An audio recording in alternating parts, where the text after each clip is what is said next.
If you've ever run with me, you've probably heard my story about how I got started in trail running. I started trail running like 5.5 years ago. I've always been a runner. I ran track my freshman year and then found out partying was more fun. So I stopped track after being really successful in it. And then, oh my God, I'm tired.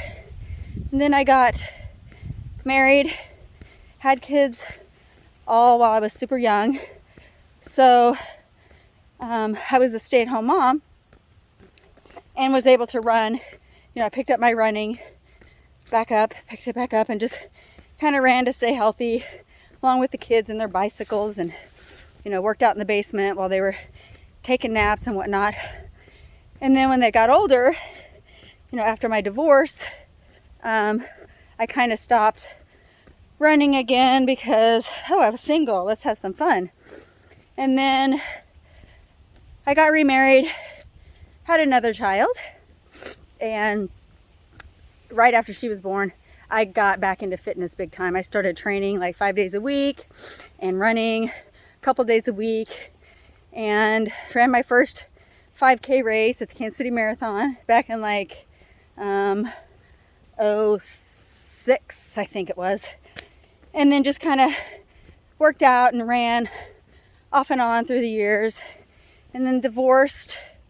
And then after my divorce, I was like, really got into running, kind of not the working out as much, but I started running like 5 days a week and nothing over like 10 miles. And then 5 years ago, I saw a Facebook post about a race going through like 3 national parks somewhere in the northwest maybe. And I commented on like, that looks amazing. That was crazy awesome. And somebody that I didn't know commented, hey, you should run a 50K. So we started talking back and forth, and I'm like, okay, I'm all in. Never ran anything over 10 miles. And that was like, no, I think I did a half marathon training run once, maybe twice. And that was on, paved trail. So that was 2017, February. I decided, okay, I'm going to do a 50K. So I signed up for a 50K in May, and I did fabulous. And the whole point of this is, okay, so in my trail running, since I found trail running, every race I've signed up for, I've been like, I can do this. I have no doubt. I signed up for the 50K. I knew I could do it. I just didn't know what I was doing at the time, how to really pace myself and run it. And then that same year, I signed up for a 50-miler and did really well with it. Didn't have any doubt that I couldn't do it. And then the next year, I signed up for my first 100-miler. Knew I could do it. DNF'd at like 60-something miles, which was fine, and knew immediately before even dropping the race that I was going to come back the next year and do my 100-miler and finish it, which I did. So my running, I'm very confident in. Today I'm not doing much running because I'm really tired. But so I'm reflecting on my life. I'm like, okay, why am I so confident in that? And just, I know I can do it. Like, I have no doubts. Obviously things happen, injuries happen, but deep down, I know if I say I'm going to do something, I can do it and I'll do it. But in the rest of my life, I'm like, I can always figure stuff out, but I don't have that drive, because I found that if it's something I don't really want to do, I'm not going to do it. And that hasn't gotten me very far, like career-wise. So this year I'm focusing on self-growth, self-empowerment, and I'm learning that what my true values are. My values aren't money. I love my running, but the running is more about being in touch with nature, and that's my value. Is spiritual is, I think, my value, one of my top values, and my kids are like way up there as well. Work and money are not very high up there. And values change, and I'm working on myself because I want money and I want work to be a higher value. I don't want it to be number one or anything, but it's important. Without money, you can't do much without money. Because of money, It's not that I want the money to be the value. It's obviously what you can do with the money, what you can get with the money, like the traveling that I can do, with the racing I can do, with buying all the awesome gear that I want, you know, all the new shoes and all the new running clothes.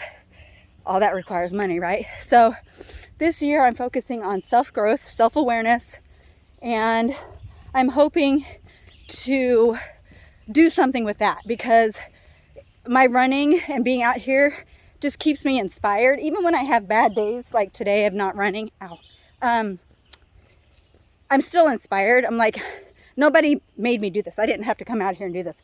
Nobody's making me come out here and suffer. Nobody, you know, this is what I do this because I love it. I'm inspired. I inspire myself. And so I'm hoping that my running and what I'm able to find out about myself through my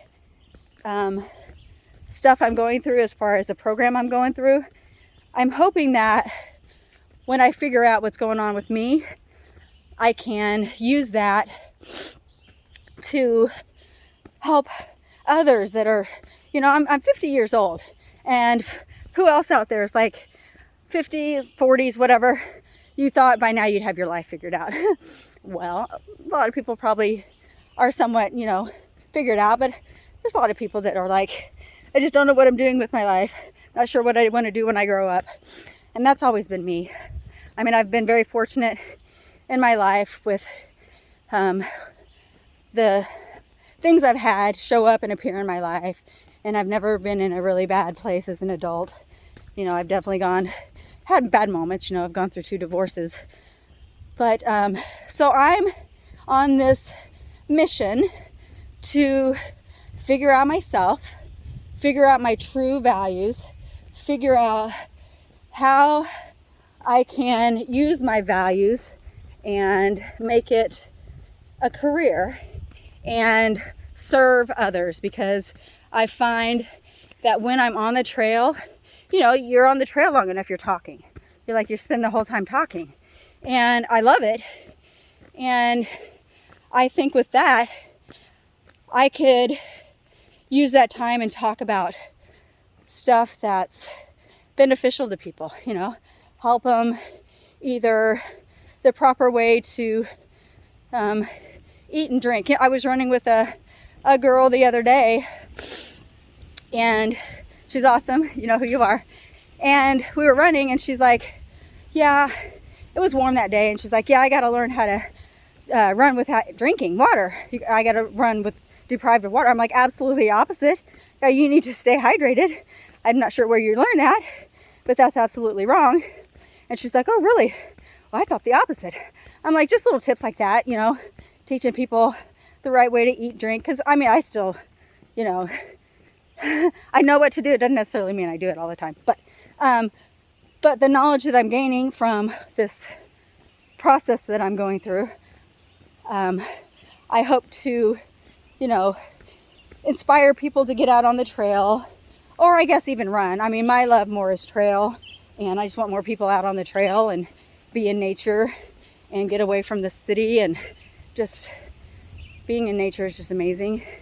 So, I mean, I can teach them stuff like that, but really I would love to be able to teach them what I'm learning.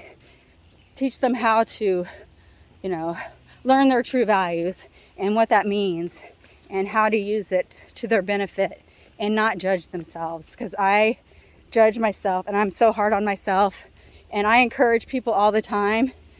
But if I did half the stuff that they did, which is perfectly fine, I would beat myself up forever, because I'm so incredibly hard on myself. So I'm learning how to not be hard on myself, which means not judge myself, learning how to not judge other people. And so that's my mission for this year. For, you know, I'll be 51 in August, and I'm not going to have it figured out. I mean, I'm going to continually grow and learn and get inspired by new things, I hope. But I hope this journey that I'm on leads me to my main mission of inspiring people and just being of service and live. I just want to live an inspired life, you know, so.